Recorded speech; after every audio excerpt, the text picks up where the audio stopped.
Israel's minister claims that Lebanon is not a state. Israel expanded its attacks on Lebanon today with airstrikes that killed at least 350 people, including women and children, and injured thousands of others. In the meantime, Israel's Diaspora Affairs minister is claiming that the IDF has the right to establish buffer zones and, quote unquote, take over parts of Lebanon. Why, you may ask? Well, he claims the Lebanese government is not fulfilling its definition of a state, and the IDF needs to protect Israeli citizens living in the north. But it doesn't stop there. The far-right minister added that both Syria and Iraq do not qualify as a state because different militias, foreign armies, and local military forces control different areas of each country. So there's a few layers here. I'm not going to get into all of them tonight. I'll get into them tomorrow. But fundamentally, this is part of a broader sort of historical and modern practice of Israel not recognizing the territorial integrity or the sovereignty of the nations in the Middle East, which is sort of ironic given the struggle to recognize Israel's existence that culminates in the 1967 war, in the aftermath of the 1967 war, with UN Resolution 242 and 338. And so at that moment, it's like, oh no, we got to recognize this territorial integrity. We got to recognize the right to exist, even though Israel does not have clearly established or definitively established borders. But now they're coming up with all of these different criteria for why Israel has the ability to assault Lebanon, and the primary one being that it's not a state, right? There's different militias, different foreign armies, local military forces controlling different areas of the country.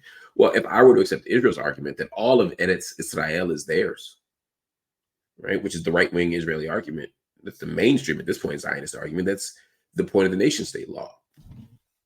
If I were to accept their argument that all of Eretz Israel, that is to say the West Bank, Gaza, the Golan, Sinai, if I didn't say Gaza, East Jerusalem, and Israel proper is theirs, then I could make the same argument. I could say Area A is controlled by one person, Area B is controlled by somebody else, sort of. Area C is definitely controlled by somebody else. Gaza is controlled by Hamas. Israel's controlled. I could say Israel's not a state if I were going by that sloppy and floppy definition.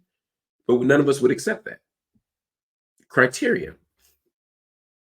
And so why does Israel think it's okay to apply that criterion to Lebanon or to Syria or to Iraq? At some point, it just seems like whatever we have to say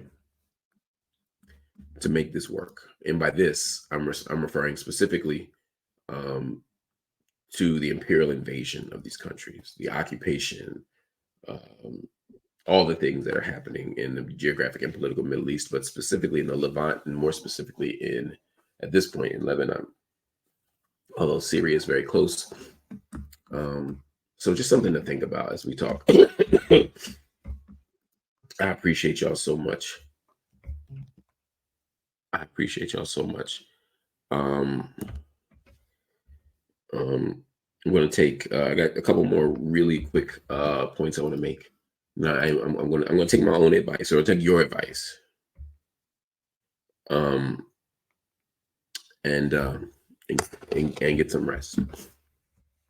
Because as I'm sitting here, I feel better talking to y'all, but I also feel like shit.